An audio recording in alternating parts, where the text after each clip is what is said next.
तो हेलो बच्चों, कैसे हो सारे। स्वागत है आप लोगों का एजुकेशन पॉइंट ऑनलाइन के अंदर। तो इस लेक्चर में हम लोग बात करने वाले हैं डिस्ट्रीब्यूटेड रैंडम एक्सेस स्कीमा के बारे में। किसकी बात करने वाले? Distributed random access schema. ठीक है भैया, ये आपके सिलेबस के अंदर दिया हुआ एक छोटा सा टॉपिक है, पर इसके पीछे की कहानी बहुत इंटरेस्टिंग है। इस चीज को आप ध्यान से समझना। इसका रिलेशन थोड़ा सा आपकी उस पहली वीडियो से है जो इस सीरीज के ऊपर, मतलब सीरीज पे नहीं, इस जो यूनिट के ऊपर जो मैंने पहली वीडियो बनाई थी, जब मैंने आपको बोला था हाथ पीछे करके बैठना, उससे थोड़ा सा रिलेशन है। ठीक है भैया इसका।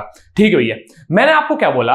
मैंने आपको ये बोला कि एक कंप्यूटर नेटवर्क के अंदर मल्टीपल डिवाइसेस भी कम्युनिकेशन करवा सकते हैं या फिर मल्टीपल डिवाइसेस भी डेटा शेयर कर सकते हैं। ठीक है भैया, उस जगह पे हम उसको बोल देते हैं, क्या कर रहे हैं आप? शेयर्ड मीडियम को यूज कर रहे हैं। मैंने क्या बोला कि भैया कंप्यूटर नेटवर्क के अंदर शेयर्ड मीडियम के अंदर एक से ज्यादा डिवाइसेस भी डेटा ट्रांसफर कर सकते हैं। ठीक है भैया, ये चीज समझ में आ गई। तो भैया एक बात बताओ, कोई एक ऐसा आदमी तो होना चाहिए ना जो उनको कोऑर्डिनेट करे, जो उनको नेविगेट करे। अब भैया पुराना रिलेशन क्या कहलाता है? पुराना रिलेशन कहलाता है ट्रैफिक लाइट और ट्रैफिक हवलदार या ट्रैफिक पुलिस। ठीक है भैया, वो क्या करता है भैया? चौराहे पे खड़ा हो जाता है या फिर सिग्नल जो होता है वो चौराहे पे लगा रहता है और वो आने वाली लोगों चीजों को रोकता है। इधर से बोलता है कि आप आ जाओ, फिर इनको रोक के इधर से बुलाता है, फिर दोनों को रोक के सामने से बुलाता है। तो ये जो काम करता है, ये क्या करता है? इस ट्रैफिक को कंट्रोल करता है, नेविगेट करता है। ठीक है भैया, तो ऐसे ही मैं कुछ बोलना चाहता हूं कि नेटवर्क ट्रैफिक को भी इस तरीके से कोऑर्डिनेट कराने वाला कोई चाहिए होता है। भैया ऐसा कोई चाहिए होता है जो इसको कोऑर्डिनेट करवा पाए। और अगर कोऑर्डिनेशन नहीं हो रहा है, अगर एक सेकंड रुकना, अगर कोऑर्डिनेशन नहीं हो पा रहा है तो हो सकता है अगर एक साथ दो डिवाइसेस सेम टाइम पे कम्युनिकेट करने लगे तो हमको एक कोलिजन या फिर एरर अकर हो सकता है। ये इसकी चांसेस है। मतलब भैया सिंपल सी बात है कि हम चाहते हैं कि एक कोऑर्डिनेशन कराने के लिए कोई हो, अगर नहीं हुआ तो डेटा सेंड कराते टाइम अगर मान लो कोई दो डिवाइसेस आ गए, भैया मुझे भी चाहिए मुझे भी चाहिए, ठीक है भैया, तो यहां पर कोलिजन का और एरर कॉज होने का खतरा हो सकता है। क्या इतनी बात आपको समझ में आई? ठीक है भैया, ठीक है भैया, ये बात हमको समझ में आ गई। तो भैया बेसिकली हमारे पास दो मेथड होते हैं। क्या होते हैं भैया? दो मेथड होते हैं। कौन से मेथड भैया? हमारे नेटवर्क चैनल के अंदर, हमारी नेटवर्क मीडियम के अंदर डेटा ट्रांसमिशन करवाने के लिए दो मेथड होते हैं। एक मेथड कहलाता है सेंट्रलाइज्ड एक्सेस। ठीक है भैया, मैंने क्या बोला? मीडिया एक्सेस कंट्रोल का मतलब क्या होता है कि इस मीडियम के अंदर किस डिवाइस का एक्सेस होना चाहिए, इस चीज को कंट्रोल करना। ठीक है भैया, तो भैया बात ऐसी है कि इस एक्सेस को कंट्रोल दो तरीके से करवाया जाता है। पहला तरीका है सेंट्रलाइज्ड एक्सेस। मतलब भैया कोई एक सेंट्रल अथॉरिटी होगी, कोई एक ऐसा आदमी होगा या कोई ऐसा डिवाइस होगा जो ये डिसाइड करेगा कि कौन डेटा सेंड कर सकता है। क्या तरीका समझ में? जैसे ट्रैफिक पुलिस, जैसे ट्रैफिक लाइट, कौन आगे जाएगा, किस साइड किस डायरेक्शन से गाड़ियां आ सकती हैं, किस डायरेक्शन की गाड़ियां रुकेंगी, कितनी देर के लिए रुकेंगी, कितनी देर तक के लिए जाएंगी, ये डिसाइड कौन करता है? ट्रैफिक लाइट या ट्रैफिक हवलदार। क्या तरीका समझ में? ठीक है भैया, ऐसे ही हमारे सेंट्रलाइज्ड एक्सेस के अंदर कोई एक अथॉरिटी या कोई एक डिवाइस ऐसा होता है जो ये डिसाइड करता है। हो सकता है ट्रैफिक मैनेजर कर सकता है, हो सकता है आपका राउटर मैनेज कर सकता है, हो सकता है आप स्विच के ऊपर कुछ डिवाइस ऐसे लगा दो जो नेविगेट करे, कंट्रोल करे। ठीक है भैया, चलो, तो कोई ना कोई एक ऐसा डिवाइस होगा जो ये कंट्रोल करेगा नेटवर्क ट्रैफिक किस तरीके से नेविगेट करने वाला है। या फिर डिस्ट्रीब्यूटेड एक्सेस। मतलब भैया हमारे डिवाइसेस खुद में ही ये डिसाइड करेंगे कि किसको आगे जाना है, किसको नहीं जाना है। बेसिकली सिंपल सा, हमारी गलियों में जो होता है, हम गाड़ी चलाते हैं, हम डिसाइड करते हैं हमको कहां जाना है। हमको यहां कच्चे से निकलेगी रास्ता तो कच्चे से निकाल लेंगे, हम लोगों को आंटी के ऊपर से निकालना होगा तो आंटी के ऊपर से निकाल देंगे, हमको गड्ढे में से निकालना होगा तो हम गड्ढे में से निकाल देंगे। तो यहां पर क्या होता है? डिस्ट्रीब्यूटेड एक्सेस के अंदर डिवाइसेस डिसाइड करेंगे कि हमको किस साइड से जाना है या हमको कब चैनल को, जो मीडियम है उसको कब यूज करना है, ये डिवाइसेस डिसाइड करेंगे। ठीक है भैया, चलो, तो मेरा काम क्या होता है? मेरा काम ये होता है कि आपको एक टॉपिक पढ़ाने से पहले आपको एक कॉन्टेक्स्ट देना। कॉन्टेक्स्ट का मतलब भैया एक रेफरेंस देना कि आप इस कहानी को इमेजिन करो तो कैसे करो। ठीक है भैया, अगर चाहो तो इस कहानी को आप लिख सकते हो, वरना देखो आपका टॉपिक तो ये नहीं होने वाला। टॉपिक क्या होगा भैया? टॉपिक होगा आपका डिस्ट्रीब्यूटेड रैंडम एक्सेस स्कीम। ठीक है भैया, ये है आपका टॉपिक। मैंने क्या बोला वाला डिस्ट्रीब्यूटेड रैंडम एक्सेस स्कीम या फिर इसको कंटेंशन स्कीम्स भी बोला जाता है, ये दोनों नाम एक दूसरे के लिए इंटरचेंजेबली यूज किए जाते हैं। कभी इसको अपन ये बोल देते हैं, कभी ये बोल देते हैं, दोनों का बात एक ही। ठीक है भैया, इसके अंदर क्या होता है, इसके अंदर कोई भी एक सेंट्रल कंट्रोलर नहीं होता जो कि ये डिसाइड करेगा कि भैया मीडियम का एक्सेस किस डिवाइस को देना है। मैंने क्या बोला, दो तरह के होते हैं, एक होता है सेंट्रलाइज्ड और एक होता है डिस्ट्रीब्यूटेड। सेंट्रलाइज्ड के अंदर कोई एक ऐसा होता है जो ये कंट्रोल करता है कि मीडियम का एक्सेस किसको देना है, लेकिन डिस्ट्रीब्यूटेड के अंदर ऐसा नहीं होता। ऐसे ही डिस्ट्रीब्यूटेड रैंडम एक्सेस स्कीम या फिर कंटेंशन स्कीम के अंदर यही होता है कि कोई भी सेंट्रल कंट्रोलर नहीं होता है।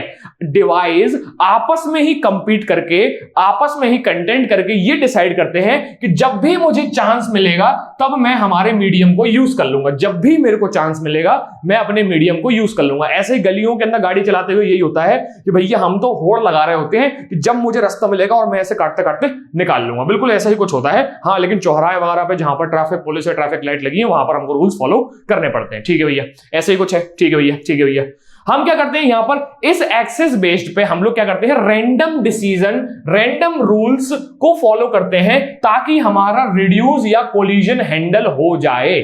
मेरा कहने का मतलब यह है कि इसी रैंडम तरीके को, मतलब भैया देखो यहां पर हम लोग एक दूसरे के ऊपर भरोसा कर रहे होते हैं। जैसे गाड़ी चलाते हुए तो ये करते हैं, कोई आदमी हम में जाके घुसेड़ ना दे, हम लोग बस एक दूसरे पे भरोसा ही तो कर रहे हैं। हम लोग गाड़ी चला रहे हैं, हम लोग गाड़ी चला रहे हैं, मुझे उस बगल वाले पे भरोसा है कि तू अच्छे से चलाएगा, मैं भी अच्छे से चलाऊंगा, बढ़िया चल रही ना, बहुत बढ़िया। मुझे क्या मालूम वो बुद्धि फेर के आकर और ऐसे कर दे, ऐसे ही तो होता है ना। हम लोग एक दूसरे पर भरोसा कर रहे हैं। यहां पर भी भैया क्या होता है, कुछ रैंडम डिसीजन, मतलब मान के चलो जैसे फॉर एग्जांपल मुझे मुड़ना है, मैंने हैंडल ऐसा कर लिया, मैंने हैंडल घुमा लिया ऐसा, गाड़ी मेरी उधर मुड़ गई। पीछे वाला समझ गया कि आदमी मोड़ रहा है, ठीक भैया, तो उसने हल्की सी ब्रेक लगा ली या साइड से निकाल ली। हम दोनों की म्यूचुअल अंडरस्टैंडिंग है। मैंने उसको कुछ नहीं बोला, उसने मुझे कुछ नहीं बोला, उसने मेरी गाड़ी कटते हुए देख ली, उसने गाड़ी पीछे कर ली।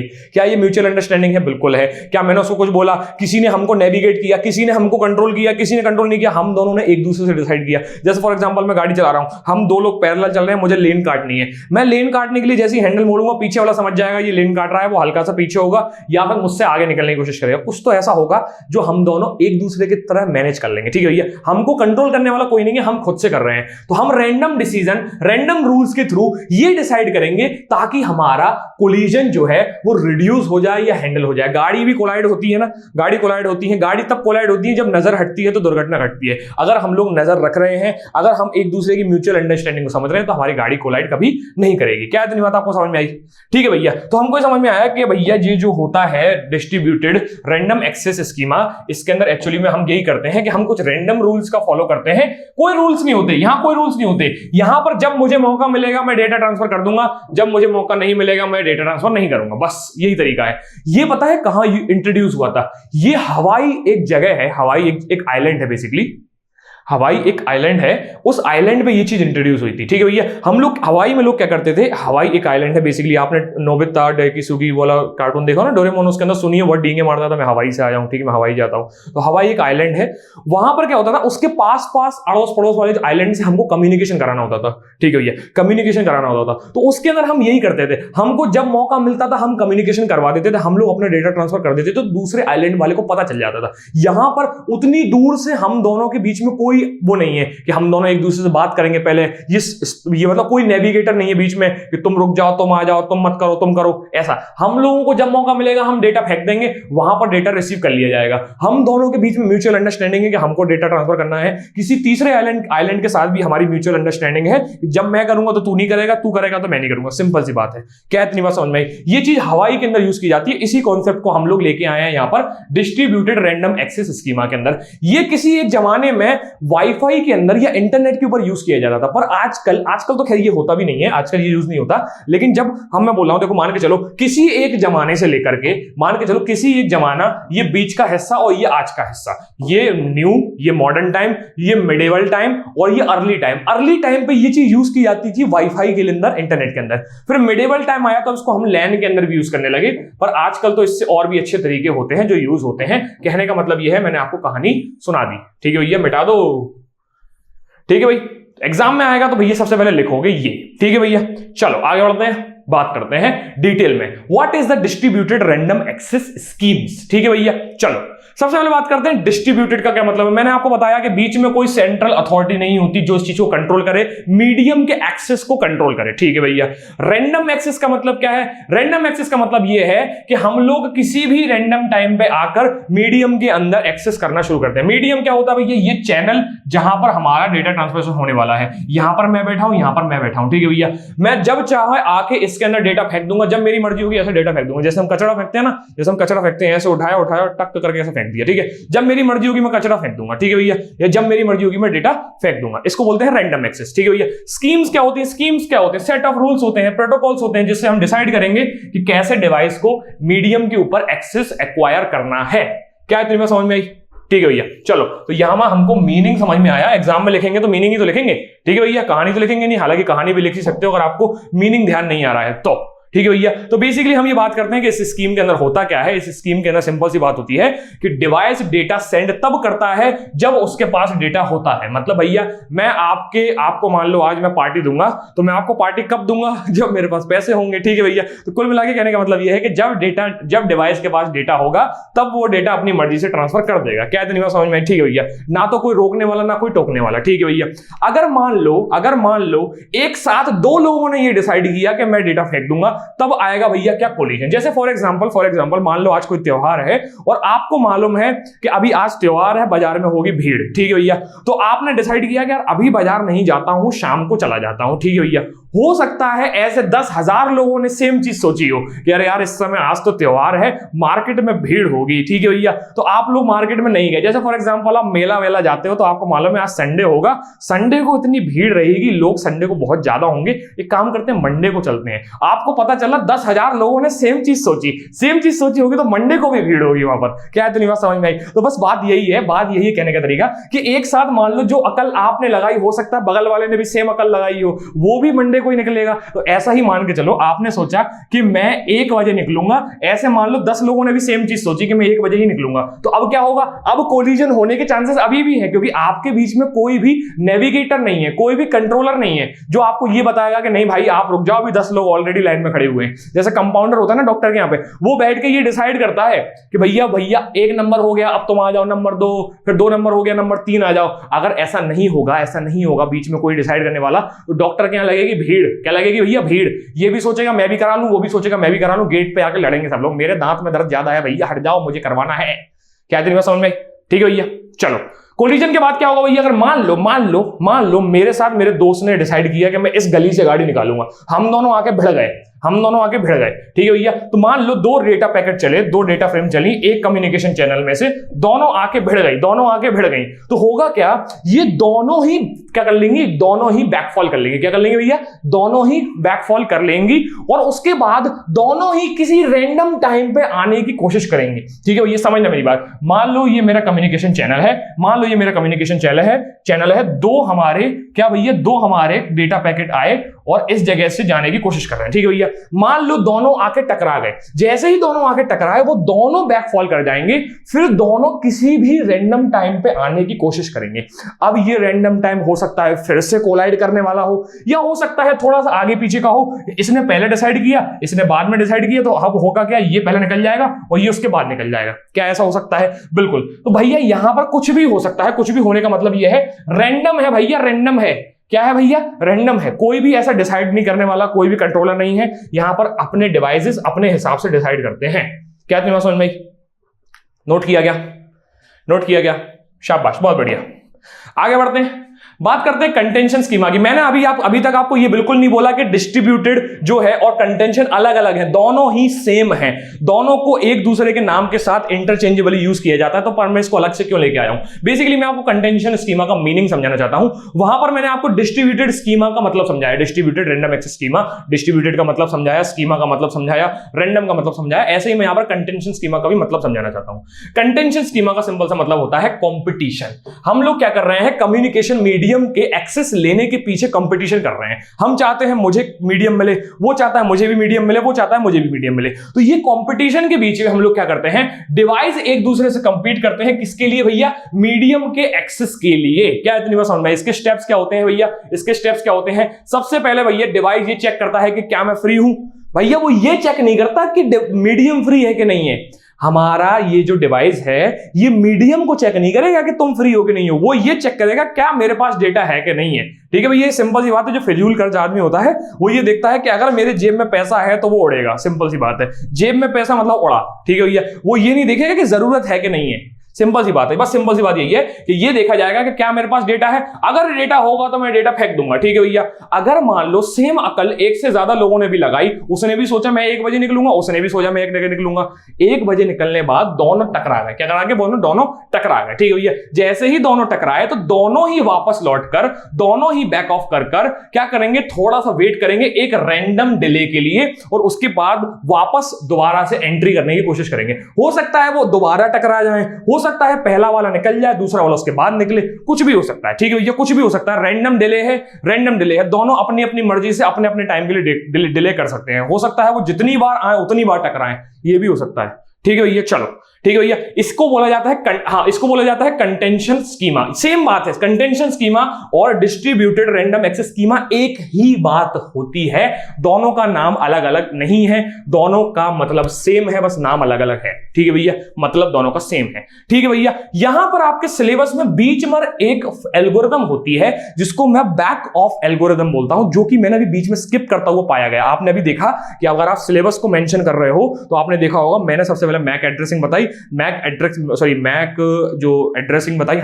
बताई, उसके बाद सीधे आके मैं इस स्कीमा को बताने लगा, इस स्कीम्स को बताने लगा, ठीक है। बीच में मैंने बैक ऑफ एल्गोरिथम छोड़ दी। बैक ऑफ एल्गोरिथम मैं इसके बाद बताऊंगा, ठीक है भैया। बैक ऑफ एल्गोरिथम में थोड़ा बाद में बताऊंगा, ठीक है भैया। क्यों बताऊंगा? क्योंकि पहले आपको यह तो पता चले कि बैक ऑफ करने के कारण क्या क्या है। पहले आपको यह पता चले कि बैक ऑफ मैं क्यों कर रहा हूं। तो मैंने अभी आपको यह बताया कि बैक ऑफ मैं क्यों कर रहा हूं। पहले ही आके मैं बैक ऑफ एल्गोरिथम बताता, आप बोलते कि ये जो बीच में मुझे बता रहा है आदमी क्यों बता रहा है, ठीक है भैया। इसीलिए मैंने आपको पहले बैक ऑफ होने के कारण समझाए कि भैया अगर कंटेंशन रिजोल्यूशन करना है, डिस्ट्रीब्यूटेड रैंडम एक्सेस चीजों को रिजोल्व करना है, तो आपको एक डिले, रैंडम डिले नहीं करना। देखो टकराओगे पक्का है, अगर कोई कंट्रोलर नहीं है तो टकराना आपका स्वाभाविक है, आप तो टकराओगे। लेकिन टकराने के बाद जब वापस आप आओगे तब एक बैक ऑफ टाइम का थोड़ा सा सिंक्रोनाइजेशन होना चाहिए कि भैया जब दोनों वापस जाना तो दोनों दोबारा एक ही टाइम पे मत आना, नहीं तो फिर टकराओगे। जितनी बार आओगे सेम टाइम पे टकराओगे। इस चीज का हम थोड़ा सा एक बैक ऑफ टाइम एल्गोरिथम के लिए कुछ ऐसा कुछ करते हैं, हम आगे पढ़ेंगे थोड़ा अगली बार आगे जाके कि बैक ऑफ एल्गोरिथम क्या होती है, वो चीज कैसे इस चीज को रिजॉल्व कर देती है। बस ये चीज हम देख सकते हैं। लास्ट पॉइंट बड़ा ध्यान से पढ़ना, वरना आप मेरे को बोलोगे भैया दो अलग अलग चीज पढ़ा के चलेगो, दो अलग चीज पढ़ा के चलेगो भैया हम आओ हैं। देखो भैया कंटेंशन स्कीम और डिस्ट्रीब्यूटेड रैंडम एक्सेस स्कीम जो है वो दोनों ही इंटरचेंजेबली यूज करी जाती है। ऐसा नहीं है कि दोनों अलग अलग होती हैं, सेम होती है भैया। क्या था नहीं समझ में आई? क्या था नहीं समझ में आई? नोट किया गया? क्या नोट किया गया? ठीक है भाई, आगे बढ़ा जाए। बहुत बढ़िया। तो भैया इसके एग्जांपल क्या क्या होते हैं? देखो भैया हमारे डिस्ट्रीब्यूटेड रैंडम स्कीम्स के, डिस्ट्रीब्यूटेड रैंडम एक्सेस स्कीम या कंटेंशन स्कीम के कुछ एग्जांपल होते हैं। इन एग्जांपल को इस सिलेबस के अंदर हम पढ़ने वाले हैं। पहला एग्जांपल अलोहा, प्योर अलोहा जिसको बोला जाता है, स्लॉटेड अलोहा, और इसके अलावा CSMA के जो एक्सेस, हमारी जो कैरियर्स की सीन्स होते हैं, मतलब कैरियर सेंस मल्टीपल एक्सेस जो होती हैं, CSMA, CSMA CD, CSMA MCA, CSMA CA, ये 2-3 तरीके होते हैं। ये हम थोड़े डिटेल में पढ़ने वाले हैं। अगली वीडियो के अंदर हम लोग पढ़ने वाले हैं अलोहा और स्लॉटेड अलोहा के बारे में। उसके बाद हम CSMA के बारे में पढ़ेंगे। क्या इतनी बात आपको समझ में आई? अभी आपको ये नोट नहीं करना था, अभी आपको बस नोट करना था ये 2-3 चीजें। क्या करनी थी भैया? एक तो क्या होता है ये, ठीक है भैया। उसके बाद आप चाहो तो कुछ एक्स्ट्रा, देखो मेरे को बेसिकली आपको पहले इसका मीनिंग समझाना था, उसके बाद स्टेप बताने थे। यही स्टेप हमारे डिस्ट्रीब्यूटेड के अंदर भी आप लिख सकते हो, ठीक है भैया। और उसके बाद उस डिस्ट्रीब्यूटेड रैंडम एक्सेस जो स्कीम है उसमें जो बेसिकली बैक ऑफ करने का रीजन है, उसका जो सोल्यूशन है आप वो भी यहीं पर लिख सकते हो, ठीक है भैया। ठीक है भैया, नोट किया गया? ठीक है, ये उसके एग्जांपल है। एग्जांपल में आप इस चीज को लिख सकते हो एग्जाम के अंदर। क्या इतनी बात आपको समझ में आई? ठीक है भैया, तो यहां पर हमारा इस लेक्चर को करते हैं एंड। अभी हमने पढ़ा कि भैया डिस्ट्रीब्यूटेड रैंडम एक्सेस स्कीम्स क्या क्या होती हैं, कंटेंशन स्कीम क्या क्या होती हैं, इस चीज को हमने पढ़ा। हमने बोला ये दोनों ही सेम चीज होती हैं, बस अलग अलग नाम से पुकारी जाती हैं, ठीक है भैया। हमने ये भी कंटेक्स्ट समझा कि क्या होता है अगर एक साथ लोग एक ही मीडियम के अंदर एक्सेस करने की कोशिश करते हैं बिना किसी कंट्रोलर के, ठीक है भैया, ये भी देखा।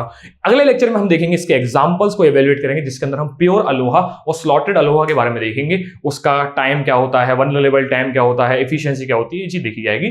मिलते हैं नेक्स्ट लेक्चर के अंदर, तब तक के लिए सीताराम।